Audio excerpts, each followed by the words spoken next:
Bhagavad Gita 13th chapter ಕ್ಷೇತ್ರಜ್ಞ ವಿಭಾಗಯೋಗಲು 9th ಶ್ಲೋಕ. ಇಂದ್ರಿಯಾರ್ಥೇಷು ವೈರಾಗ್ಯಂ ಅನಹಂಕಾರ ಏವ ಚ ಜನ್ಮ ಮೃತ್ಯು ಜರಾ ವ್ಯಾಧಿ ದುಃಖ ದೋಷಾನುದರ್ಶನಂ. ఈ శ్లోకాలో విశేషంగా అంటే అందరికీ ఉన్నవి క్షేత్రాలు అయ్యాక ఆ క్షేత్రాల్లో మన స్వభావాలు బట్టి, మనలో ఉన్న వికారాలు బట్టి, మనం చేసే క్రతువులు బట్టి, మన భావనలు బట్టి మారిపోతూ ఉంటుంది, భేదాలు వచ్చేస్తూ ఉన్నాయి. అందరికి ఇక్కడ ముఖ్యంగా ఇంద్రియార్థేషు, ఇంద్రియ ఆర్థేషు అంటే ఇంద్రియాలు వస్తు విషయాల పట్ల. ఇంద్రియాలు అన్నవి ఏవైతే మనకి జ్ఞానేంద్రియాలు, కర్మేంద్రియాలు అని మొత్తం 10 చెప్పారు.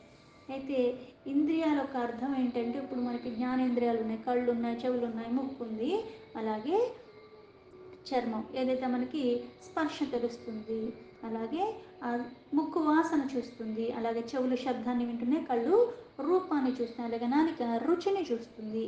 అయితే ఇక్కడ ఇంద్రియార్థేషు అంటే ఈ ఇంద్రియాలు ఏవైతే ఉన్నాయో, ఇప్పుడు కాళ్ళు చేతులు ఎలా అయితే కర్మేంద్రియాలు ఉన్నాయి, కాళ్ళు ఉన్నాయి, చేతులు ఉన్నాయి, అలాగే శారీరకంగా కొన్ని నేను చేయటానికి, ఈ శరీరాన్ని విసర్జించడానికి ఇవన్నీ ఉన్నాయి.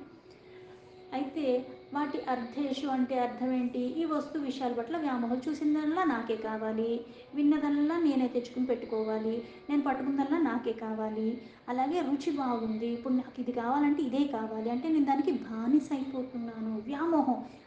అంటే వ్యామోహాలు లేకుండా ఇంద్రియాలందరికీ ఉన్న నిగ్రహణ ఉన్నవాడు ఎలా ఉంటాడు? కాలానుగుణంగా మనకు ఆ సమయానికి ఏది లభిస్తే దాన్ని తృప్తిగా స్వీకరించేస్తాడు, లభించకపోయినా అంతే తృప్తిగా ఉంటాడు, తనకి ఇష్టం లేనిది లభించినా సరే అంతే తృప్తిగా స్వీకరించేస్తూ ఉంటాడు, నిగ్రహణ ఉన్నవాడు. అందుకే ఇక్కడ ఇంతకు ముందు శ్లోకాలో ఆత్మ నిగ్రహణ అని చెప్పారు. ఆ నిగ్రహణ మళ్ళీ నీకు ఎలా వస్తుంది అంటే ఇంద్రియాలు నీ ఆధీనంలో ఉంటే, అది వస్తు విషయాల మీద వ్యామోహాలతో ఉంటే నీ ఆధీనంలో నుంచి వెళ్ళిపోతుంది.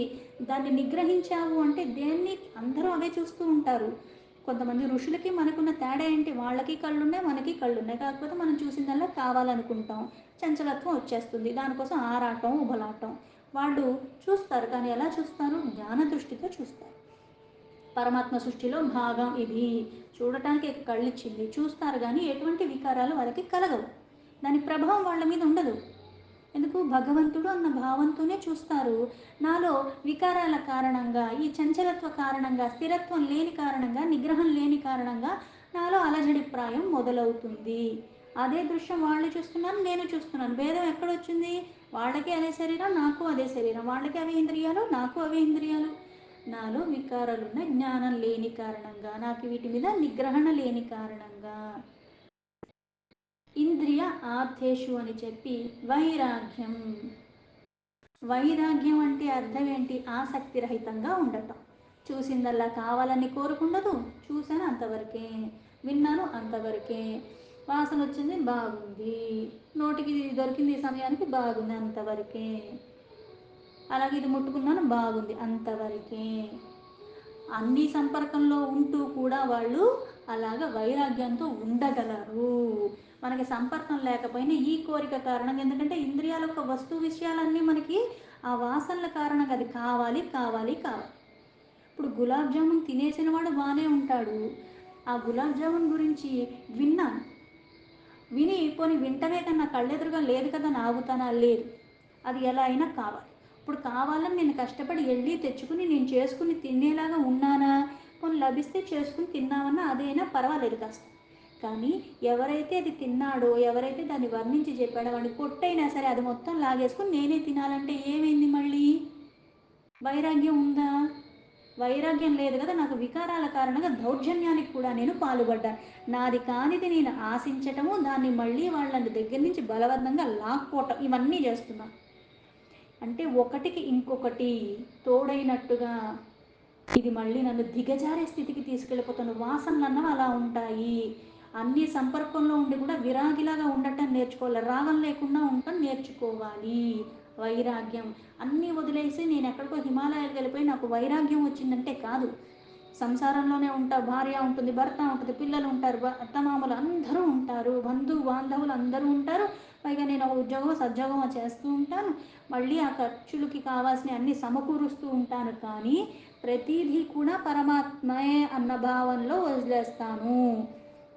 అలా ఉండగలిగితే అన్నిటితో సంపర్కం ఉండి కూడా నాలో వికారాలు రాకుండా నేను వైరాగ్య స్థితిలో ఉన్న కారణంగా నాకు అదే స్థిరత్వాన్ని ఇస్తుంది. అదే ఆత్మ నిగ్రహం. మళ్ళీ అనహంకార ఏవచ. అనహంకార అంటే అహంకారం లేకుండా. అహంకారం ఎప్పుడు వస్తుంది? నేను కాబట్టి ఇచ్చేసాను, నాకే అన్నీ తెలుసు, నాకే అన్నీ వచ్చు, నువ్వు కూడా నాకు చెప్తావా, ఈ వస్తాయి. ఎప్పుడైతే ఇంద్రియాల యొక్క వాసనలు తొలగించేసుకుంటూ ఉంటానో నిగ్రహం వస్తుందో అప్పుడు ఏమవుతుంది? అహంకారం ఉండదు, దాన్ని రాహిత్యంగానే ఉంటాను. ఇవే కాకుండా అందుకే ఏ వచ్చా అని చెప్పి జన్మ మృత్యు జర వ్యాధి. జన్మ మృత్యు జర వ్యాధి. జననం ఉందంటే మరణం ఉంది. అలాగే జరా వ్యాధి అంటే, జర అంటే ఏంటి? మార్పులు చేర్పులు చెందుతూ పుట్టినప్పుడు పసిపిల్లలాగా ఉన్నాను, తర్వాత తర్వాత క్రమేపన వృద్ధాప్యం ముసలితనం వస్తుంది. అంటే అన్నీ ఏవైతే శక్తి పుంజుకున్నట్టు 20 దాకా వస్తున్నాయో మంచిగా నాకు, నేను హైట్ పెరుగుతాను, పుష్టిగా తయారవుతాను, అలాగే కళ్ళు బాగా కనిపిస్తాయి, జ్ఞాన కారణంగా విన్నదాన్ని అర్థం చేసుకోగలను, చూసిన దాన్ని అర్థం చేసుకోగలను, కొన్ని కొన్ని పనులు నేను చాలా చక్కగా చేసుకునేలా ఒక విద్యని అభ్యసించి ఉన్నాను. అన్నీ పెరిగింది, బలం పెరిగింది, శక్తి పెరిగింది, అన్నీ పెరిగింది. మళ్ళీ 40-50 వచ్చేసరికి క్రమేణా క్రమేణా కంటి చూపు తగ్గుతుంది, వినికిడి తగ్గుతుంది, అలాగే శరీరంతో చేయగలిగిన శక్తి సమర్థత మెల్లిగా తగ్గిపోతూనే ఉన్నాయి. నేను ఎంత ఆరాటపడి గిమ్మిలకి వెళ్ళి ఎన్ని చేసినా సరే కాలానుగుణంగా కొన్ని కొన్ని నేను 20లో చేస్తే 60లో చేయలేను. ఇది ఎలా అయితే పుట్టుక ఉన్నవాడికి మరణం ఉందో, జననం మరణం, అలాగే జర అంటే ముసలితనం అన్నది వస్తుంది. పైగా ఇక్కడ వ్యాధి, శరీరం ఉన్నవాడికి ఏదో ఒకటి వస్తాను జబ్బు. ఏమన్నది పెద్ద పెద్ద జబ్బులు రావక్కర్లేదు, కాకపోతే మన ఆహార నియమాల దగ్గర నుంచి అలాగే కాలానుగుణంగా కూడా జలుబు దగ్గు ఇవన్నీ వస్తాయి, జ్వరం వస్తుంది. కొన్ని కొన్ని మన అలవాట్లు అటు ఇటు అవ్వటం వల్ల కూడా, కొన్ని నేను పరిమితికి మించి తీసుకోవటం వల్ల ఏమవుతుంది? రోగగ్రస్తులు. రోగం వచ్చినప్పుడు మళ్ళీ దాన్ని తగ్గించుకుని మళ్ళీ అది వచ్చిన కారణాన్ని తెలుసుకుని మళ్ళీ అవి నేను చెయ్యకుండా ఉంటే మళ్ళీ రోగం తిరగబడదు. కానీ రోగం వచ్చినప్పుడు ఊరుకున్న మందు వాడి మళ్ళీ అవే పనులు చేసుకుంటూ ఉంటే రోగం తిరగబడటమే కాకుండా మళ్ళీ అది మందు కూడా పని చెయ్యని స్థితిలో ఉంటాను. శరీరం ఉన్న వాళ్ళకి ఇవన్నీ ఎలా అయితే సుఖం దుఃఖం లాభం నష్టం ఇవన్నీ తెలుస్తున్నాయో, అలాగే ఏమవుతుంది? జన్మ ఉన్నవాడికి మరణం ఉంది, జన్మ ఉన్నవాడికి ముసలితనం వస్తుంది, అలాగే వ్యాధులు రావటం అన్నది కూడా సహజమే.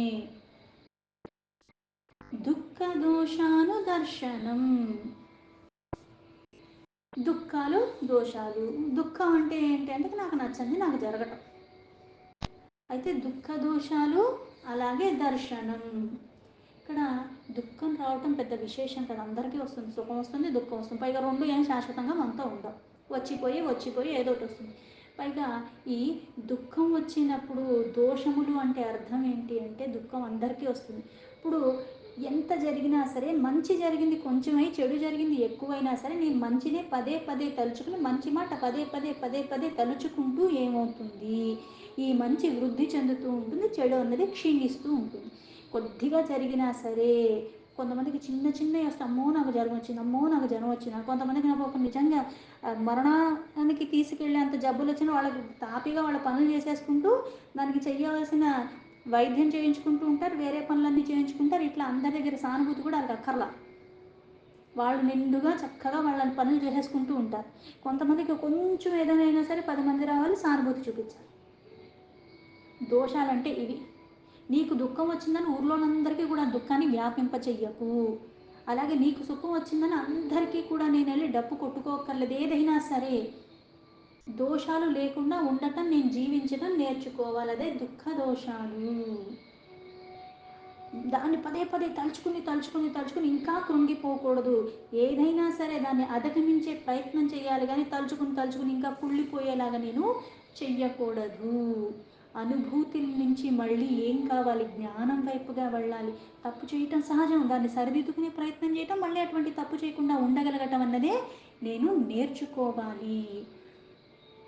శ్లోకానికి యథా తదా మీనింగ్ తీసుకుంటే, ఇంద్రియార్థేషు వైరాగ్యం అనహంకార ఏవ చ జన్మ మృత్యుజరా వ్యాధి దుఃఖ దోషానుదర్శనం. ఇంద్రియార్థముల యందు వైరాగ్యము అంటే ఇహలోకంలో పరలోకంలో భోగాల యందు ఆసక్తి లేకుండా ఉండటం, అహంకార రహితంగా ఉండటం, జన్మ మృత్యు జర రోగాదుల యందు దుఃఖ దోషాలు పదే పదే దర్శించుట. ఇక్కడ ఇంద్రియార్థేషు వైరాగ్యం అంటే ఏంటంటే ఇహ అన్నది ఎప్పుడు వస్తుంది? నేను జీవించి ఉన్నప్పుడు. అంటే జీవించి ఉన్నప్పుడు చేసిన దానికి జీవించి ఉండగానే కొన్ని అనుభవిస్తున్నావు సుఖాల రూపంలో. మరణానంతరం ఈ కర్మల కారణంగా నీకు మళ్ళీ పరలోకంలో కూడా సుఖాలు వచ్చే అవకాశం ఉంది, ఆ దుఃఖాలు తొలగించుకునే అవకాశం ఉంది జీవించి ఉండగా కూడా. ఇప్పుడు బాధ అందరికీ వస్తుంది. నాకు వచ్చింది నాకు వచ్చింది నాకు వచ్చింది అని ఏడిస్తే నా బాధ పోతుందా? కానీ అది మళ్ళీ రాకుండా దాని నుంచి నేను ఒక గుణపాఠాన్ని నేర్చుకుని మళ్ళీ అటువైపుగా వెళ్లకుండా నన్ను నేను సరి చేసుకుంటూ ఎక్కడేదో తప్పు చేశానో దాని కారణంగా ఇలా జరిగింది, కొన్ని నేను వాళ్ళని గుడ్డిగా నమ్మే కదా మోసపోయాను, ఈసారి నమ్మకుండా ఉంటాను, నా పని నేను ఇంకా చక్కగా చేసుకుంటాను అన్నది ఎలా అయితే మనల్ని ఇంకా ఇంకా చక్కగా ఆ వృద్ధి వైపు తీసుకెళ్తూ ఉంటుందో, అలాగే ఇంద్రియాలు అన్నవి ఏవైతే ఉన్నాయో, ఏవైతే కళ్ళు ముక్కు చెవులు ఇవన్నీ ఏం చేస్తే దాని తన్మాత్రలు శబ్ద స్పర్శ రూపరస గంధాల విషయాలు ఇంద్రియార్థాలు అంటారు. కొంతమందికి ఇప్పుడు బాగా వేడిగా ఉన్నప్పుడు బయటకు వెళ్ళి తిరిగేసి వచ్చానప్పుడు చల్ల నీళ్లు చేతి మీద పడ్డా, చల్ల నీళ్లు నోట్లో పడినా ఏమనిపిస్తుంది? భలే హాయిగా అనిపిస్తుంది. తప్పులేదు, సరిగా. అలాగే మనం ఏం చేస్తాం? ఎండాకాలం ఏమో చల్లనీళ్ళతో స్నానం చేస్తాం, చలికాలం ఏమో వేడి నీళ్ళతో స్నానం చేస్తూ ఉంటాం. కాకపోతే అలానే ఉంటాను అని కాకుండా ఏది లభిస్తే దానితో సర్దుకోవటం నేర్చుకోవాలి. ఆ ఇంద్రియాలు భోగం వైపుగా నేను మోహాల వైపుగా రాగంని తగ్గించుకునే ప్రయత్నం చేయాలి. అది వైరాగ్యం. పెంచుకునేలా చేయకూడదు. అందుకే విరాగిత్వాన్ని పెంచుకోవాలి. ఇంద్రియాల విషయాలు అందరూ అనుభవించినప్పుడు దానికి నేను లోబడకుండా ఉండాలి, మితంగా ఉండాలి, పరిమితిలో ఉండాలి. అప్పుడు జీవితం సుఖంగా ఉంటుంది. లేకపోతే వాళ్ళు దుఃఖప్రాయం అయిపోతూ ఉంటుంది. వినోదం కానీ ఏదన్నా కానీ ఇప్పుడు అన్ని పరిమితిలో తీసుకుంటే, ఇప్పుడు ఆహారం అయినా సరే పరిమితిలో తీసుకుంటే మనకు చక్కగా జీర్ణం అయిపోతుంది, అన్నీ అయిపోతుంది. అతిగా తీసుకున్నప్పుడు ఏమవుతుంది? ఉబ్బరంగా అనిపిస్తుంది, కూర్చోలేం ముంచలేం అన్నట్టుగా ఎలా అయితే అనిపిస్తుందో అదే పరిమితిలో తీసుకోవాలి.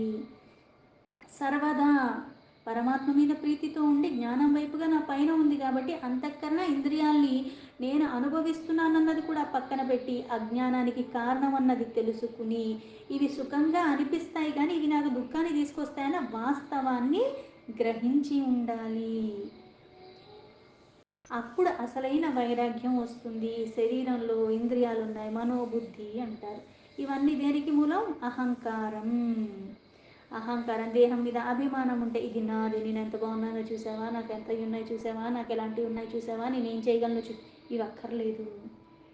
అహంకారాన్ని వీడి ఉండాలి. అజ్ఞానం వల్ల ఇవన్నీ వస్తూ ఉన్నాయి. యుక్తాయుక్తము విచక్షణతో ఉన్నప్పుడు, ఆ పరమాత్మ మీద ఎరుకతో ఉన్నప్పుడు ఏమవుతుంది? దేహం మీద అభిమానం పోతుంది. ఇప్పుడు ఋషులు అన్నన్ని దివ్యమైన సంవత్సరాలు ఎందుకు చేశారు? ఎండాకాలంలో పంచాగ్నుల మధ్యలో ఉండి తపస్సు చేయటము, అలాగే ఆ వర్షాకాలంలో వర్షం తడుస్తూ చేయటం, చలికాలంలో నీళ్ళల్లో ఉండి చేయటము, ఆహారాన్ని వదిలేసి చేయటం, గాలిని భక్షించి చేయటము, ఆ శరీరాన్ని ఎంత కష్టపెట్టాలో అంతా కష్టపెట్టి ఉన్నారు కాబట్టి అంత గొప్ప గొప్ప కార్యాలు వాళ్ళు సాధించగలిగారు. ఈ శరీరానికి వాళ్ళు లోభానికి గురైపోయి ఈ భోగాల వైపుగా వాళ్ళు వెళ్ళని కారణంగానే, అలాగే జీవితంలో ధనం కావచ్చు, ఏదన్నా కావచ్చు, వస్తు రూపణ కావచ్చు, మనకి చూసిందల్లా కావాలని కోరుకోవటం కాకుండా, ఆ ధర్మం పాల్పడకుండా, అవసరం ఉన్నా లేకపోయినా ప్రతిదీ నాకు అవసరానికి మించి నా దగ్గర ఉన్నప్పటికీ కూడా నేను పరిమితిలోనే ఉండాలి. అన్నిటికీ సంపర్కంలో ఉన్నా సరే సర్వత్రా ఉన్నది సర్వంతర్యామి అయిన ఆ పరమాత్మ. కాశీకి ఇంకెక్కడికో హరిద్వారకి హిమాచలాలకి వెళ్ళిపోతే వైరాగ్యం వస్తుందని కదా, అన్నిటితో ఉంటూ కూడా వైరాగ్యాన్ని నేను పెంచుకుంటూ వెళ్ళిపోవాలి. ఎలా అయితే ధ్యానంలో కూర్చోాలంటే ఒక శరీరం ఏం చేస్తుంది? కాళ్ళు చేతులు ఇష్టం ఉన్నట్టు పాడేసుకుని పడుకున్నట్టు పడుకుంటున్నానా? లేదే. స్థిరమైన ప్రదేశంలో స్థిరంగా నేను కూర్చుంటున్నాను, ఒక ఆసనంలో కూర్చుంటున్నాను, కాళ్ళు చేతులు ఒద్దిగ్గా పెట్టుకుంటున్నాను. అలాగే నా ఇంద్రియాలన్నీ నా చిత్తం నా ఆధీనంలో పెట్టుకుని మనసు ప్రశాంతంగా పెట్టుకుని కూర్చుంటున్నాను, ధ్యాస పరమాత్మ మీద పెట్టి. ఇలాగే కళ్ళు తెరిచున్నా సరే నిగ్రహణలో ఉండాలి. బాహ్య ప్రపంచంలో తిరుగుతూ ఉన్నప్పటికి కూడా ఇంద్రియాలకి చంచలత్వం లేకుండా, ప్రలోభాలకి లోబడకుండా, ఇప్పుడు స్వీట్ నచ్చింది, ఒకటి అట్లా వేసుకున్నా అయిపోయింది. అంతేగాని ఇంకా నాకు ఇంకా కావాలి, ఇంకా కావాలి, అంతా నేనే తినాలి, రేపు తినాలి, ఎల్లుండ తినాలి, అది ఎక్కడ దొరుకుతుంది అక్కడ దాకా వెళ్ళిపోయి రోజు తెచ్చు, ఇట్లాంటి వ్యామోహాలు ఉండకూడదు.